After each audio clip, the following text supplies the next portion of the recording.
ॐ स्थापकाय च धर्मस्य सर्वधर्मस्वरूपिणे अवतारवरिष्ठाय रामकृष्णाय नमः। जननीं सादरां देवीं रामकृष्णं जगद्गुरुं पादपद्मे तयोः श्रीत्वा प्रणमामि मुहुर्मुहुः। ॐ गुरुर्ब्रह्मा गुरुर्विष्णु गुरुर्देवो महेश्वरः गुरु साक्षात् परब्रह्म तस्मै श्री गुरवे नमः। अज्ञानतिमिरान्धस्य ज्ञानाञ्जनशलाकया चक्षुरुन्मिलितं येन तस्मै श्री गुरवे नमः। मौनं व्याख्या प्रकटितः परब्रह्म तत्त्वनिर्वाणम् वैशिष्टान्ते वसदर्शिगणे आवृतं ब्रह्मनिष्ठे आचार्येन्द्रं करकलितं चिन्मुद्रमानन्दमूर्तिं स्वात्मा रामं मुदितवदनं दक्षिणामूर्तिमीडे वटविटपि समीपे भूमिभागे निषन्नं सकलमुनिजनानां ज्ञानदातारमारात् त्रिभुवनगुरुमीशं दक्षिणामूर्तिदेवं जननमरणदुःखच्छेददक्षं नमामि। चित्रं वटतरो मूले वृद्धा शिष्या गुरुर्युवा गुरोस्तु मौनं व्याख्यानं शिष्यास्तु छिन्नसंशयाः। निधये सर्वविद्यानां भीषजे भवरोगिणां गुरवे सर्वलोकानां दक्षिणामूर्तये नमः। ॐ नमः प्रणवार्थाय शुद्धज्ञानैकमूर्तये निर्मलाय प्रशान्ताय दक्षिणामूर्तये नमः। मातृभूमि पर भाइयों, हम लोग लास्ट संडे को हमने दक्षिणामूर्ति स्तोत्र के ऊपर प्रकाश डालते हुए 7 श्लोकों तक चर्चा की थी। हमने देखा था कि दक्षिणामूर्ति स्तोत्र का जो पहला श्लोक से लेकर जो 7 श्लोक हमने देखे थे, उसमें एक ही गुरु तत्व जो दक्षिणामूर्ति के रूप में साक्षात भगवान शिव जी हम लोगों को इस भवसागर से पार करने के लिए विविध दृश्यों के द्वारा, विविध उदाहरणों के द्वारा कैसा वही तत्व, भगवत तत्व, वही ब्रह्म कैसे विविध रूपों में विराजमान है, इसका वर्णन अनेक दृष्टांतों के द्वारा करते करते उसमें मुक्त होने का उपाय हमें बताते हैं। पहले ही श्लोक में उन्होंने हमें बताया था कि विश्वम दर्पण दृश्यमान नगरी तुल्यम निजांतर्गतम, जैसे जो कुछ है हमारे अंदर ही है और दर्पण में दिखने वाला दृश्य जैसा होता है, वैसे विश्व जो कुछ हम बाहर देखते हैं वो बाहर नहीं है, तो हमारे अंदर ही है और गुरु की कृपा से ही हमें उसका बोध होता है। यह साक्षात गुरु के प्रबोध समय स्वात्मानमेवादनं तस्मै श्री गुरुमूर्तये नमः दक्षिणामूर्तये। तो ये जो बोध ईश्वर ही सब जगह विद्यमान है, जो कुछ है सब हमारे अंदर ही है, ये बोध हमें प्राप्त करके देने वाले, हमें आशीर्वाद प्रदान करने वाले ऐसे गुरु जो शिव साक्षात दक्षिणामूर्ति के रूप में उनको वर्णन किया था। उसके बाद जगत का वर्णन करते हुए आगे के श्लोकों में उन्होंने कहा था कि जस्चाम पुनरिवा करो जगदिदम प्राग निर्विकल्पम सदा पुनः। जैसे विश्व एक ऐसा है माया कल्पित देश काल करनार, और ये सब माया के द्वारा रचा हुआ खेल है ईश्वर ने। और ये जब कहा, जैसे कि उत्पत्ति के पहले कहा था और उसके बाद कैसे उसकी उत्पत्ति हुई उसका उदाहरण उन्होंने दिया था। जैसे बीज के अंदर अंकुर होता है लेकिन हमें दिखता नहीं है। किसी को हम लोग बीज दिखाएगा तो उसको कुछ दिखेगा, खाली बीज दिखेगा, लेकिन उस बीज के अंदर पूरा वृक्ष भरा हुआ होता है।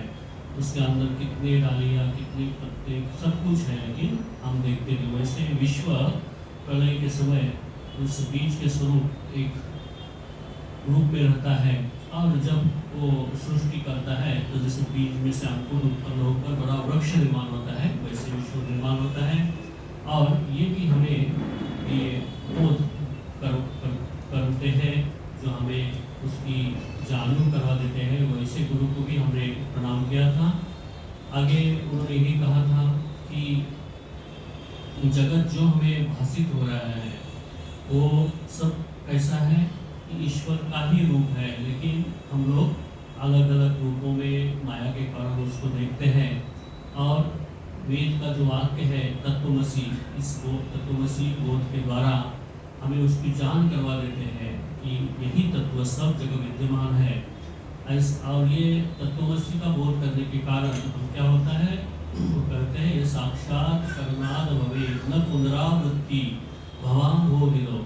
जब ये बोध हो जाएगा कि वही सब तत्व विद्यमान है और कुछ है ही नहीं, तब क्या होगा, पुनरावृत्ति भवाम भो विदो, फिर हमें जन्म और मृत्यु के इस चक्र में घूमना ही पड़ेगा।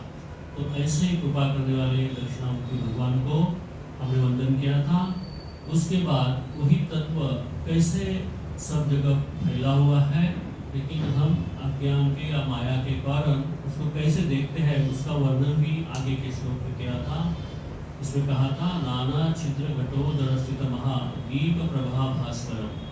मैंने ये क्या है, वो भगवान का, ईश्वर का ही प्रकाश सब जगह फैला हुआ है। लेकिन जैसे उन्होंने उपमा के देते हुए कहा था, किसी घट के अंदर किसी बर्तन है, उसको अलग अलग प्रकार के छेद किए हैं और उसके अंदर एक बल्ब रख दिया, दिया रख दिया, तो क्या होता है, जैसे प्रकार का छेद बनाया है वैसा प्रकाश बाहर आता है। वैसे हम लोग जो कुछ अनेक रूप अलग अलग प्रकार के पशु पक्षी गाड़ी घोड़ा सब कुछ देखते हैं, अलग अलग प्रकार का रूप देखते हैं, वो वही परमात्मा का ही प्रकाश है। परमात्मा ही उनके रूप में हमें दिखाई देता है, लेकिन अज्ञान के कारण हम अलग अलग रूप देखते हैं, लेकिन वो क्या है, तो दिया का ही प्रकाश है। तो वैसे एक घट के अंदर जैसे दिया रखता है, प्रकाश दिया का है, वैसे आत्मा का ही प्रकाश सब जगह फैला हुआ है। और इसका बोध हमें कर जो देते हैं वही गुरु को वंदन किया था। आगे उन्होंने कहा था कि ये सब देह प्राण मन बुद्धि ये सब उसको भी हम लोग अलग अलग देखते हैं, लेकिन वो भी इस महाव्यामोह संहारिणी माया शक्ति विलास कल्पित व्यामोह संहारिणी, लेकिन ये उसकी ही माया शक्ति का सब विलास है। और उस माया शक्ति का भ्रम का नाश करने वाले भगवान दक्षिणामूर्ति गुरु को हम प्रणाम किए थे। उसके बाद उन्होंने कहा था कि राहु ग्रस्त दिवा करे इंदु सदृशो माया समाचालना, बोले कि वही प्रकाश है, वही प्रकाश है जिसके कारण ही सब प्रकाशित होता है, ऐसा परमात्मा स्वरूप है। लेकिन क्या होता है, जैसे सूर्य के सामने बादल आ जाते हैं तो हमें सूर्य दिखता नहीं, लेकिन सूर्य रहता है। तो बादल भी हमें दिखते हैं, सूर्य के कारण ही दिखते हैं। जैसे यहाँ उन्होंने उदाहरण दिया था राहु ग्रस्त दिवाकरो, जैसे हम देखते हैं कि सूर्य ग्रहण होता है, चंद्र ग्रहण होता है, तो क्या होता है, चंद्र के और हमारे बीच में कुछ आता है, पर्दा आता है। और वैसे ही सूर्य और हमारे बीच में पृथ्वी के बीच में कुछ आता है, तो हम क्या करते हैं, हम कहते हैं हमें सूर्य दिखता नहीं अथवा चंद्र दिखता नहीं। तो यहाँ राहु ग्रस्त, जैसे कि कहा गया है कि राहु दिवाकर मतलब सूर्य को ग्रहण करता है, तो हम क्या करते हैं, उसको चंद्र ग्रहण करते हैं, हमें सूर्य दिखाई नहीं देता है, लेकिन सूर्य रहता है। ऐसा ही नहीं, तो राहु को भी प्रकाशित करने वाला वही सूर्य है, और बाकी उनके प्रकाश के कारण ही सब कुछ प्रकाशित हो रहा है, लेकिन हमें लगता है वो गायब हो गया, नहीं है। तो ये किसके कारण, माया समाच्छादना, कि माया के कारण ही ऐसा होता है। लेकिन जब ये ज्ञान होता है कि सूर्य वही है, सूर्य के प्रकाश से ही सब कुछ प्रकाशित हो रहा है, खाली हमें उसके बीच, हमारे और उसके बीच में जो माया का पर्दा आया है उसके कारण हम उसको देख नहीं पा रहे हैं, तो वास्तविक उसका ही प्रकाश है, वही विद्यमान है, लेकिन हम उसको देख नहीं पा रहे हैं। ये भी बोध वही विद्यमान है। ये बोध भी हमको जो गुरु तत्व करवा देते हैं, उस गुरु को भी यहाँ प्रणाम किया था। और उसके बाद जो श्लोक आता है, बाल्यादिष्वपि जागृदादिषु तथा सर्वास्व अवस्थास्वपि व्यावृतात् स्ववर्तमान अहम इत्यंत स्फुरन्तं सदा सात्मानं प्रकटीकरोति भजतां यो मुद्रया भद्रया तस्मै श्री गुरुमूर्ते नमः इदं श्री दक्षिणामूर्ते। हमने अभी देखा, पहले से अभी हम लोग देखते हैं वही दक्षिणामूर्ति गुरु को वे अलग अलग भावों में यहाँ प्रकट किया है। सिर्फ पहले हमने पहले श्लोक में देखा है वही गुरु दक्षिणामूर्ति भगवान शिव कैसे है, तो ब्रह्मज्ञानी के रूप में हमें ज्ञान दे रहे हैं कि वही सब जगह पे व्याप्त है और सब हमारे अंदर है। दूसरे श्लोक में वही तत्व ईश्वर रूप में हमें मार्गदर्शन कर रहा है। तीसरे श्लोक में हम देखा कि साक्षात तत्वमसि ये बोध देकर सद्गुरु के रूप में हमें मार्गदर्शन कर रहा है। और बाकी उसके बाद जो श्लोक आया था, नाना छिद्र जैसे घट रखा है, चैतन्य वही चैतन्य सब जगह फैला हुआ है, लेकिन अलग अलग रूपों में दिखता है। हम उसको माया के कारण अलग अलग रूपों में, अलग अलग नामों से, अलग अलग भावनाओं से देखते हैं, लेकिन वही चैतन्य सब जगह फैला है, ये देखा था। और उसके आगे 5वें श्लोक में उन्होंने कहा था कि देह, मन, प्राण, इंद्रिया, ये सब कुछ हम लोग देख रहे हैं, उसके पीछे वही सत्य विद्यमान है, उसके कारण ही इंद्रिया, मन, बुद्धि सब चल रही है। और जो भ्रम हुआ है कि मैं बोल रहा हूँ, मैं कर रहा हूँ, इंद्रिया देख रही है, इस भ्रांति को, इस माया शक्ति को, उसका जो व्यामोह संहार है, इसका संहार करने वाले, माया का संहार करने वाले ऐसे गुरु का रूप देखा था। और उसके बाद हमने श्लोक में देखा था कि देह राहु ग्रस्त दिवाकर वाली, जो हमने देखा कि उसमें अखंड अविनाशी सत्ता को भरी हुई है, वही सत्ता को गुरु के रूप में हमने देखा था। और वही आगे के श्लोक में उस आत्मा के महिमा को प्रकट करने वाले गुरु को देखा था। तो ये माया सब, ऑलमोस्ट सभी श्लोकों में ये शब्द आता है, माया शक्ति के कारण, माया या माया के द्वारा, माया परिभ्रमित, बार बार ये शब्द आता है। तो ये जगत, ये ईश्वर, माया शक्ति हमने देखा था, ईश्वर की 3 शक्ति हैं, उसमें ये माया शक्ति भी ईश्वर की शक्ति है। तो ये ईश्वर की शक्ति हमें भ्रम में डालती है, जैसे कि वो अलग अलग रूपों में, अलग अलग शक्ति में प्रकटित हुई है। उसका हमने काफ़ी उदाहरण देके भी देखा था। स्वामी विवेकानंद जी भी माया की व्याख्या जो करते थे, माया इज स्टेटमेंट ऑफ फैक्ट, माया क्या है, तो एक स्टेटमेंट ऑफ फैक्ट है, उसका हम लोग व्याख्या नहीं कर सकते, वो एक है, ईश्वर की शक्ति है। तो कभी कभी मन में प्रश्न आता है, वही ईश्वर सब जगह व्याप्त है, सब कुछ है, फिर उन्होंने क्यों ऐसा हमें भ्रम में डाला है। तो जैसे कि हम लेते हैं, खेल का उदाहरण लेते हैं, हम कबड्डी का खेल खेलते हैं या क्रिकेट का खेल खेलते हैं, तो क्या होता है, हम 2 पार्टियां बनाते हैं, एक हो गया पक्ष, दूसरा पक्ष, और हम आपस में ही लड़ते हैं, आपस में ही खेलते हैं। वैसे भगवान ने भी एक माया शक्ति और एक देवी शक्ति सब बनाया है, और आपस में दोनों का जैसे खेल चलता है। तो हमें इस माया शक्ति को परास्त करना है, तब हम जीतेंगे। ये भगवान का खेल है। बस कथामृत में बहुत इसके उदाहरण आते हैं कि भगवान इस 2 पक्ष बना के खेल रहे हैं, यही सृष्टि का खेल है। लेकिन जिसके मन में जब भगवान कृपा से प्रकाश होता है कि ये सब उनका ही खेल है, वही दोनों पक्षों में विराजमान है, सबके अंदर वही है, खाली ये उनकी माया का विलास है, माया की शक्ति द्वारा वो खेल रहा है, तब हम इसके परे जाते हैं। तो ये माया शक्ति कैसी विलक्षण है, बड़े बड़े साधकों को भी कैसे मोह में डालती है, इसके भी हमने उदाहरण नारद जी का और भगवान श्री कृष्ण का देखा था। तो माया इतनी विचित्र है कि ज्ञानिनामपि चेतांसी देवी भगवती सा बलादकृष्य मोहाय महामाया प्रयच्छति। बड़े बड़े ज्ञानियों को भी बलपूर्वक खींचकर अपने जाल में फंसा देने वाली माया है। तो उसमें छूटने का क्या उपाय है? तो वो भी देखा था कि भगवान को जब शरण आता है, माया मेता तरन्निते, तो जो उनको शरण आता है वो इस माया से तर जाता है। तो वो कैसा तरेगा?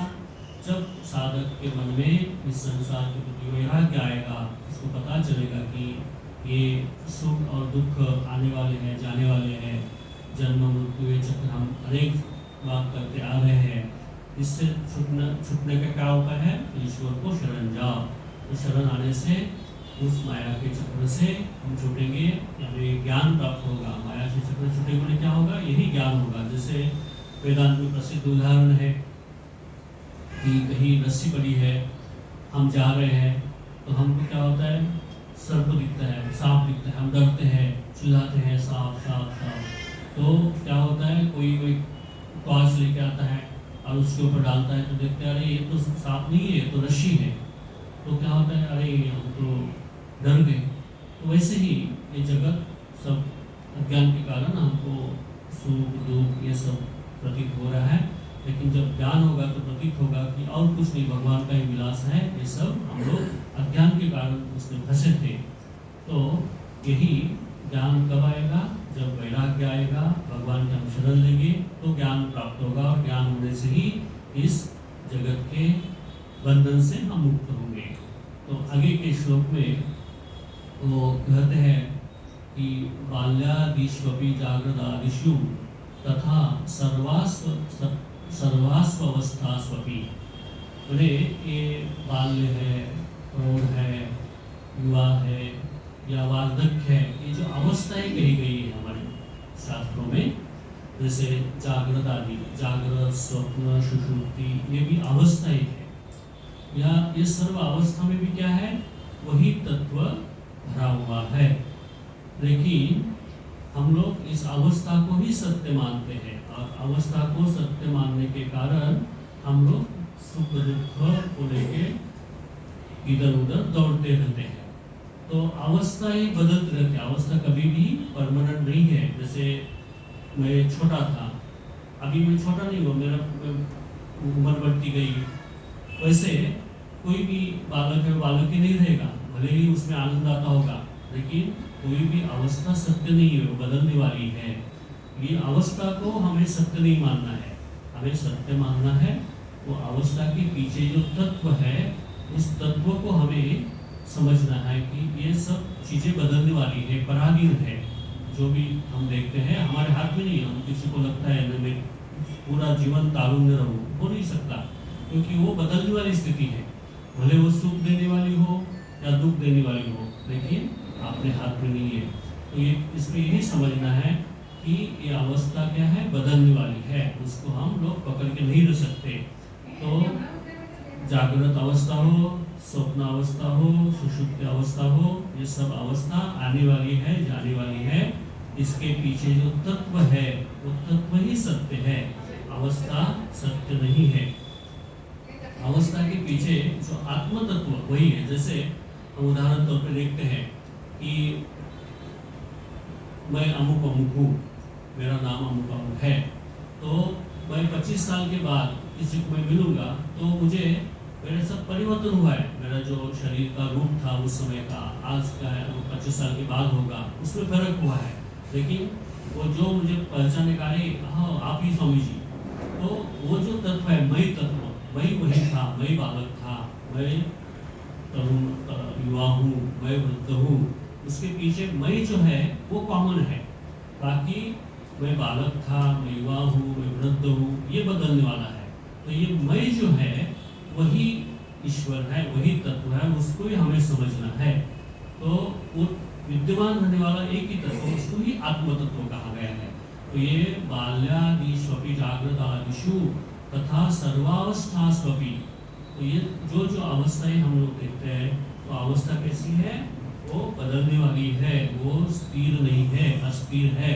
लेकिन उसके पीछे जो तत्व है व्याप्त है। स्वात्मान प्रगति करोति भजता, वो तत्व मात्र सत्य है। वो तत्व को हमें समझना है। और ये कौन समझता है? भजता, स्वात्मान प्रगति करोति भजता, यो मुद्रया भद्रया, जो भजता में जो शरण आता है, जो तत्व को जानना चाहता है, वही उसको ही वह तत्व समझ में आता है। और उसके सामने ही मुद्रया भद्रया, ये गुरु क्या करते हैं? मंगलमय रूप प्रकट करते हैं। मुद्रया, हम देखा था मुद्रा का व्यास देखा था, मोदयति इति मुद्रया, जो बोध आनंद प्रदान करने वाले हैं।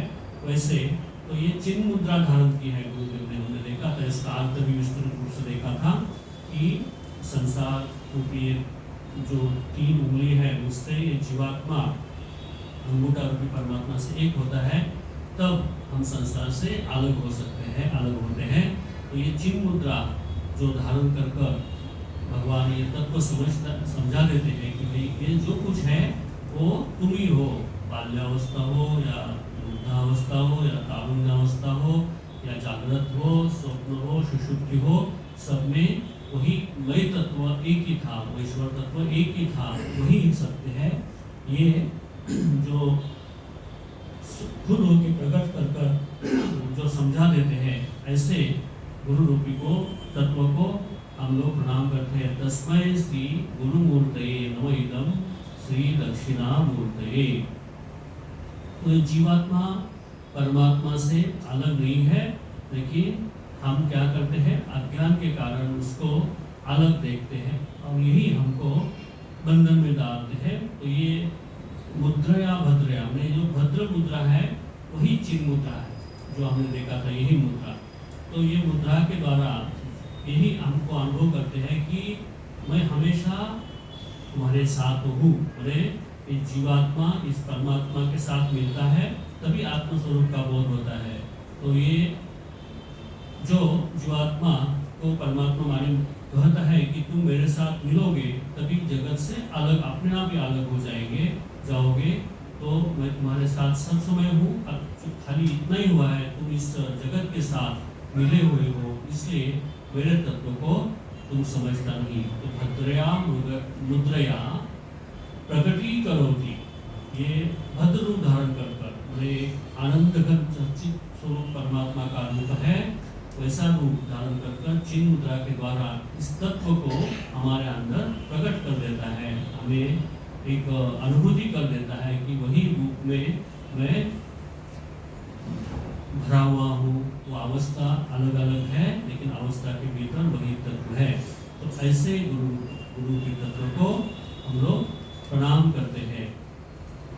तस्मै श्री गुरुमूर्तये नमः इदं दक्षिणामूर्तये। इसका उदाहरण देकर कहते हैं कि अवस्था के कारण हम कितने सुख दुख में भरे रहते हैं, पड़े रहते हैं, लेकिन हमें यही समझना है कि ये भले ही हम लोग आज रूप हमारा ऊपर का बदलता है, लेकिन तत्व वही भरा हुआ है। एक घटना हमें याद आती है कि कैसा हम लोग इस माया के कारण भ्रमित होते हैं या दुखी होते हैं।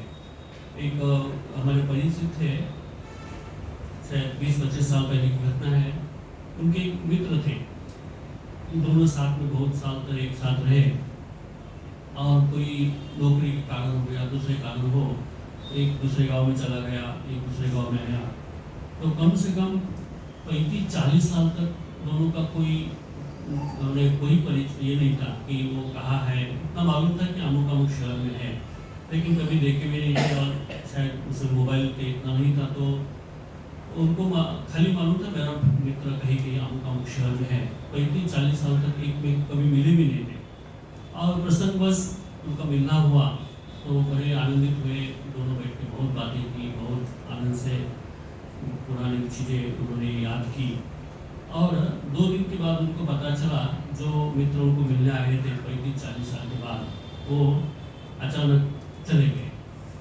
तो वो हमको यही कह रहे थे, इतना उनको एक प्रकार का दुख बोलते हैं कि डिप्रेशन जैसा हुआ था। वो यही कहते थे कि मुझे वो गया उसका दुख नहीं है, वो तो मुझे मालूम है कि एक दिन सब जाना है, लेकिन वो मुझे मिला क्यों। उसको जाना ही था 35-40 साल तक। वो मैंने जैसे उसको एकदम युवा अवस्था में देखा था और वृद्धावस्था में देखा, तो मुझे वो मिला क्यों? तो ये सब माया के कारण हम लोग सब अवस्था, चाहे युवा हो, वृद्ध हो या मिलना हो, इन सब हम लोग उसका तत्व को, वही तत्व भरा वो सबके अंदर, उसके अंदर जो तत्व है वो मेरे अंदर तत्व है। लेकिन ये माया के कारण संयोग बस हम ऐसे आते हैं। और जैसे कि उदाहरण देते हैं कि जैसे नदी में या समुद्र में बालू के कण अथवा लकड़ी का एक इकट्ठा होती है और दूसरी लहर आती है, उसके द्वारा क्या होता है, पूरा यहाँ का कहा ये लकड़ी यहाँ है, कल देखिए दूसरे कई गांव में चली गई है। तो ये प्रसंगवश लाट के कारण एक साथ आए, दूसरे लाट के बाद चले गए। वैसे ही हमारा भी संबंध होता है दुनिया में। हम हमारे कोई प्रारब्ध के कारण, हमारे बाकी संबंध के कारण हम लोग एक साथ आते हैं और एक ऐसी लाट आती है, मुक्ति रूपी लाट, और उसके द्वारा हम फिर से कहाँ का कहाँ फैल जाते हैं। तो ये जो हमारे और उनके सबके अंदर वही तत्व भरा हुआ है, ये जो बोध हमको करवा देते हैं, ऐसे श्री दक्षिणामूर्ति भगवान को यहाँ इस श्लोक में वर्णन किया है। आगे के श्लोक में वो कहते हैं, विश्वम पश्यति कार्य कारणतया स स्वामी संबंधतः शिष्याचार्यतया तथैव पितृपुत्रादि आत्मना भेदतः स्वप्ने जागृति वा एष पुरुषो माया परिभावितः तस्मै श्री गुरुमूर्तये नमः इदं श्री दक्षिणामूर्तये नमः। इसमें कहते हैं, विश्वम पश्यति कार्य कारणतया, ये कार्य कारण संबंध के कारण, स्वस्वामी संबंधत, यहाँ आगे कहते हैं कि माया परिभावित, एषः यह माया परिभावित, ये जो तत्व है माया से परिभ्रमित होकर हम क्या करें, पुरुष स्वप्ने वा जागृति कार्य कारणतया, तो माया के कारण हम परिभ्रमित होकर माया के कारण चक्कर में आकर ये पुरुष क्या करता है, स्वप्न अवस्था में, जागृत अवस्था में ये कार्य कारण संबंध जोड़ देता है और क्या कहता है, पितृ पुत्रादि आत्मना भेदतः।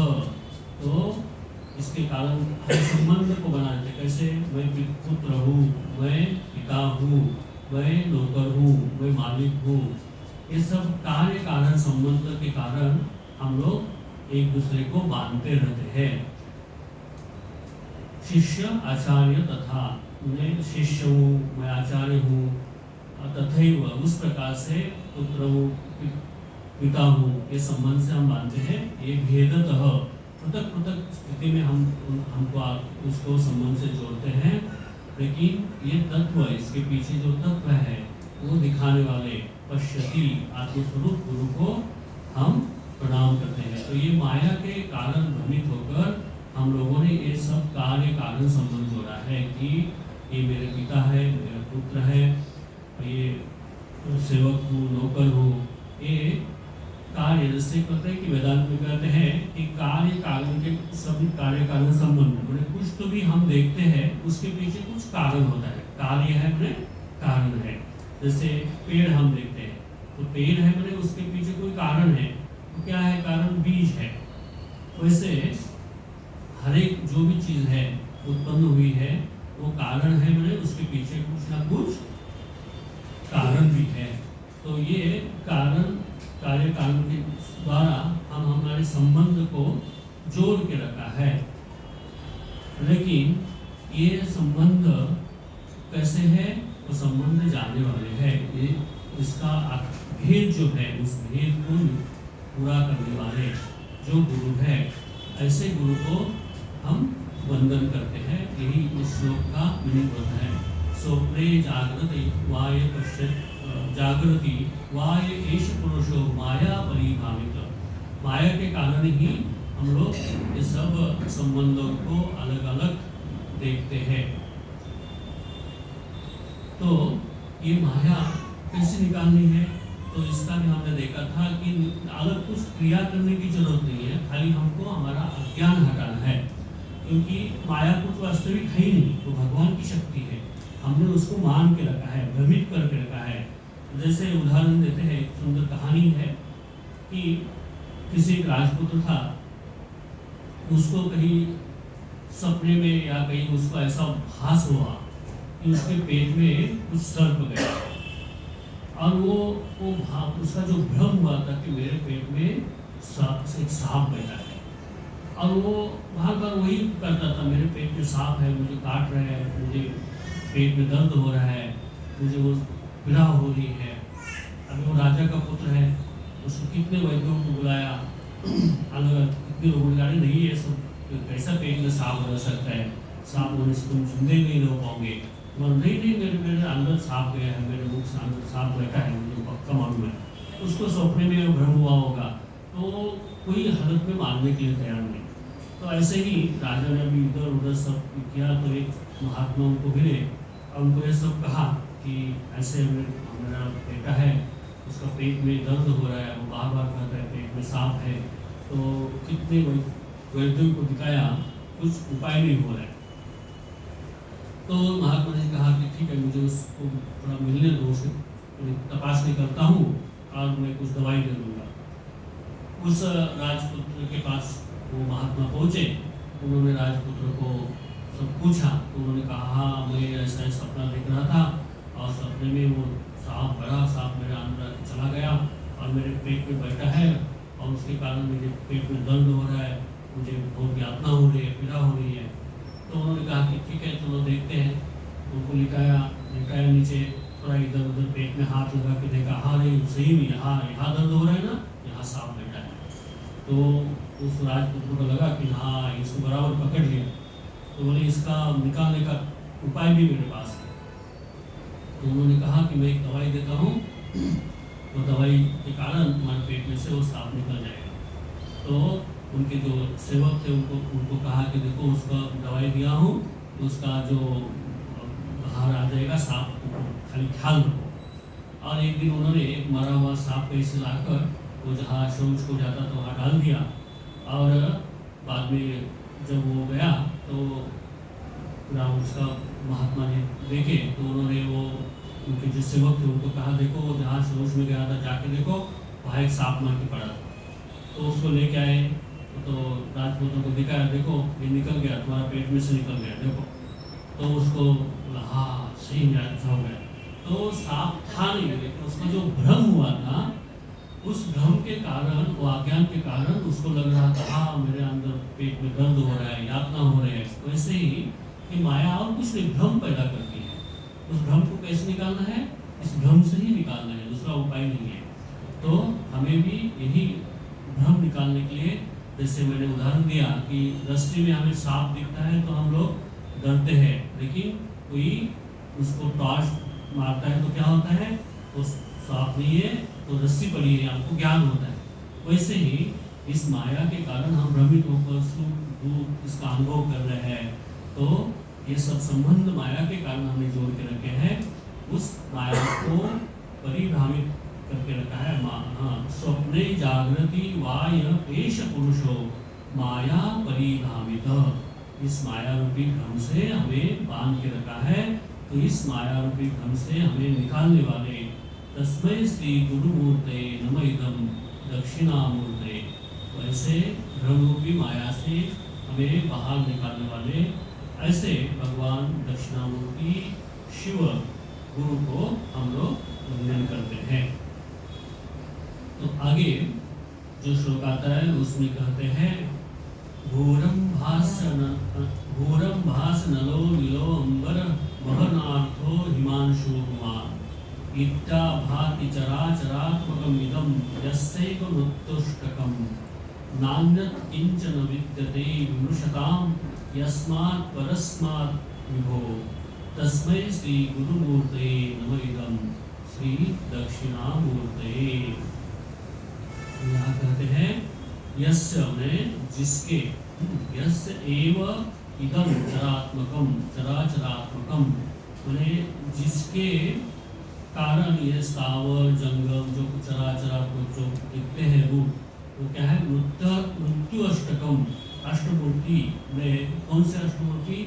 जो पंचमहाभूत हम कहते हैं कि एक है भू म्हणजे पृथ्वी, फिर अंभासी, भूर अंभासी म्हणजे जल, फिर आता है अनलो, अनलो निलो म्हणजे अनल म्हणजे अग्नि, और अनिल, अनिल म्हणजे वायु, और अंबरम, अंबर म्हणजे आकाश, अंबर हम कहते ना दिगंबर, पीतांबर म्हणजे दिशा, अंबर म्हणजे दिशा होता आकाश, अंबरम, अहरनार्थ म्हणजे अहरनार्थ म्हणजे सूर्य होता है, अहरनी होता है हमने दीन, जिसको कहते दीन, जिसको सूर्य, हिमांशु, हिमांशु म्हणजे चंद्रमा, और कुमान, कुमान म्हणजे जीव अथवा पुरुष, विशाल से इति अभाति विमृशताम मैंने ये जिसका ये स्थावर जंगम रूप में जो है हम देख रहे हैं, जो पृथ्वी, आकाश, वायु, ये सब पंचमहाभूत, और ये चंद्र, सूर्य और ये कुमान, ये सब इसको अष्टमूर्ति कहते हैं। तो ये सब अलग अलग हमें प्रकाशित हो रहा है, अलग अलग प्रकार से इति अभाति प्रकाशित हो रहा है, ऐसा लग रहा है। विमृशताम, किंतु जो विवेकी व्यक्ति है वो क्या करता है? यस्मात् परस्मात् विभो, तो ये क्या देखता है? वही व्यापक तत्व इनके अंदर भरा हुआ है, अन्य तो और कुछ नहीं है, अन्य नहीं है और कुछ है ही नहीं है, तो वही तत्व, गुरु रूपी तत्व इसके अंदर भरा हुआ है। तो ऐसे गुरु को हम वंदन करते हैं। तो भू मने हमने देखा पृथ्वी, अंबस मने जल, फिर है अनल मने अग्नि, अनिल मने वायु, अंबर मने दिशा, आकाश, ये पंचमहाभूत हो गया, पृथ्वी, आग, तेज, वायु और आकाश, और सूर्य, अहनार्थ सूर्य, और हिमांशु मने चंद्र, कि ये सब है, ये जीवात्मा, परमात्मा, ये सब शास्त्रों में जो वर्णन किया है, ये 8 प्रकार से हमने उसको बना दिया है। यही सारा ब्रह्मांड है क्या? तो नहीं है। तो क्या है? यहाँ जो 8 चीजें हमने देखी, पृथ्वी, आग, तेज, वायु, आकाश, पंचमहाभूत, और चंद्र, सूर्य, और ये गुमान, जीव, तो ये इसका मालिक कौन है? तो वही परमात्मा है, अलग अलग रूपों में वही भरा हुआ है। तो वही तत्व है, लेकिन अलग अलग रूपों में हमें प्रतिबिंबित हो रहा है। हमें इस तत्व को दर्शाने वाले ऐसे गुरु को हम लोग यहाँ प्रणाम करते हैं, जो चराचरात्मक में भरा हुआ है। ऐसे भगवान परमात्मा शिव को हम लोग वंदन करते हैं। तो ऐसे इस श्लोक का अर्थ होता है। आगे जो 2 श्लोक आते हैं वो फलश्रुति के श्लोक है कि जो भगवान शिव दक्षिणामूर्ति रूप में प्रकट होकर हमें इस संसार रूपी जो अज्ञान से हम बांधे हैं, इस बंधन से हमें कैसे अलग अलग उपमा देकर, दृष्टांत देकर कि जगत एक ही है, वो तत्व एक ही है, लेकिन अलग रूपों में हम लोग देख रहे हैं, कि माया के कारण देख रहे हैं, ये दिखाया। और इसमें पार होने का उपाय भी हमें दिखाया कि जब यही है कि इस माया को जान लेना है, उन्हें ज्ञान प्राप्त करना है। और ज्ञान कैसे प्राप्त होगा? भजताम, जो शरणागत आता है, अथवा जो इस भवसागर से पार करना चाहता है, जाना चाहता है, वही उसको ही भगवान कृपा करते हैं और उसको ही ज्ञान होता है। ऐसे किसी को भी ज्ञान नहीं होता। सबने खाली ये तत्व ज्ञान के द्वारा मैंने खाली साइंस पढ़ने से अथवा किताबें पढ़ने से कोई ज्ञान नहीं होता। तो हमारे शास्त्रों में भी कहा है, कठोपनिषद में भी कहा है, नायम आत्मा प्रवचनेन लभ्य न मेधया न बहुना श्रुतेन यमेव वैश्वणुते तेन लभ्य। उन्हें बहुत कुछ प्रवचन दे रहा है, हजारों लोग बैठे हैं, तो उसको ज्ञान हुआ ऐसा नहीं है।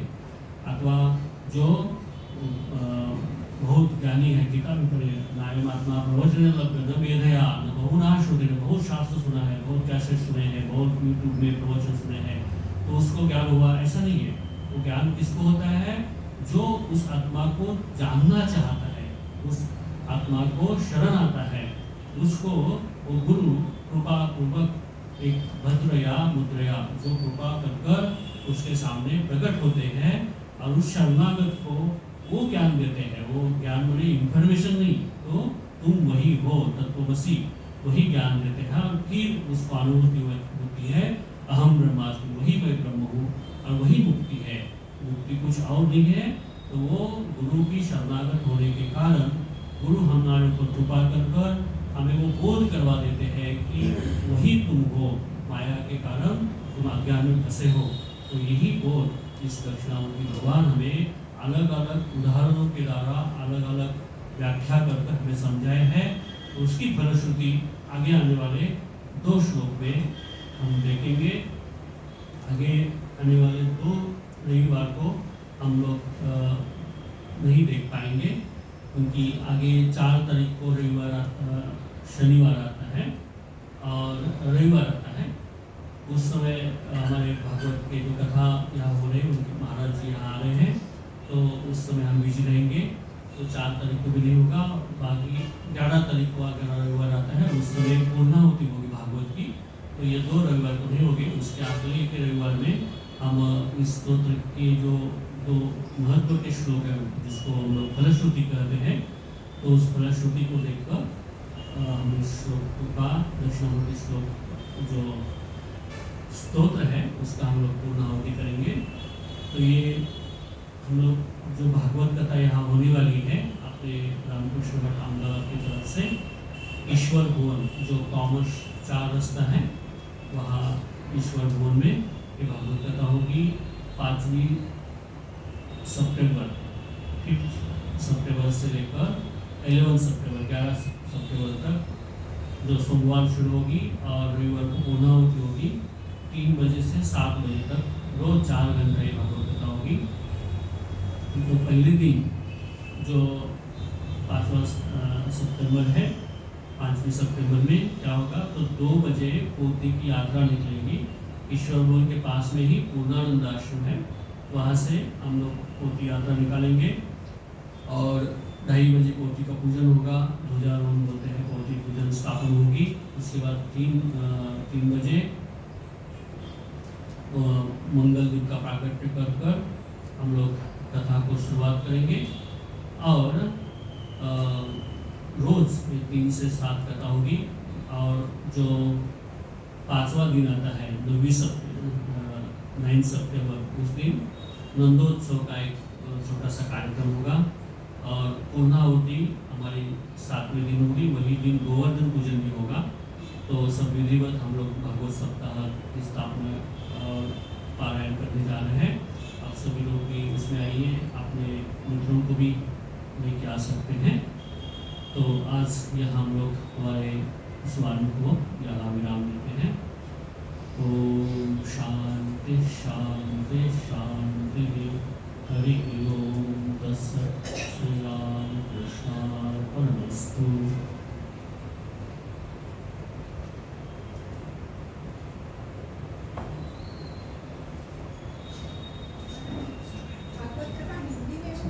हिंदी, हाँ हिंदी में होगी।